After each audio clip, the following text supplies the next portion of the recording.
Hi everyone, my name is Rosa and I'm a Youth Services Librarian with the Vaughan Public Libraries. You might recognize me from the Dufferin Clark Public Library branch, where I run the Born to Read and Reading Buddies programs.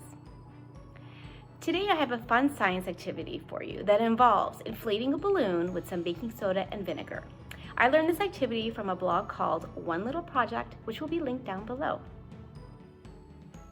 The supplies that you're going to need for this activity are an empty water bottle, a balloon, about 1/3 of a cup of baking soda, a cup of white vinegar, and a funnel. So step 1 is to stretch the opening of your balloon over the end of the funnel and take your baking soda. I have about 1/3 of a cup here, but I'm not going to use all of it, and just put it into the balloon. And you're going to need to just give it a little shake. And you can fill up the balloon till the head is relatively full. That's pretty good. So step number 2 is to fully rinse off the baking soda from your funnel and give it a quick little dry. Because you're going to use this now to pour your cup of white vinegar into the water bottle. So step number 3 is to gently stretch the opening of your balloon over the top of the bottle.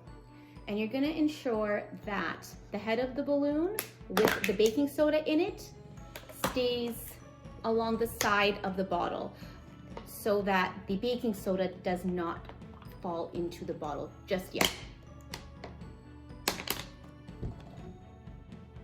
So step number 4 is where the fun happens. We're going to lift the balloon, the head right here, upright so that the baking soda will fall into the vinegar.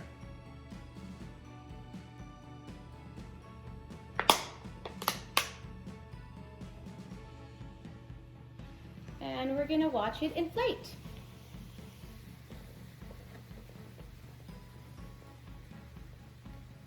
And take notice of the gassing and the fizzing of the liquid inside the bottle.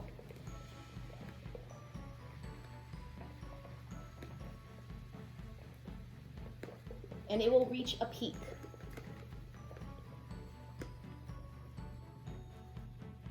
And then it will begin to settle down.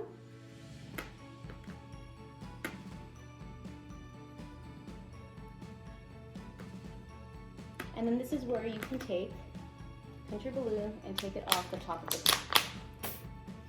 Voila.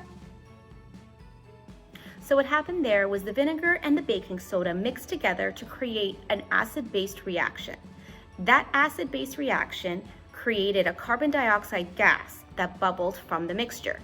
The gas expanded upwards and out of the top of the bottle into the balloon and inflated the balloon. So we can take this activity and learn one more point. Since this balloon is filled with carbon dioxide and not air, it will fall to the ground much faster than a balloon that's filled with regular air, demonstrating how carbon dioxide is heavier than air. Thank you for stopping by and watching. If you like this video, please hit like and subscribe. And don't forget to be social with us. We'd love to feature your videos doing our activities at home. Post your videos or your photos on social media using the hashtag VPL@home. Until next time, please stay safe and goodbye.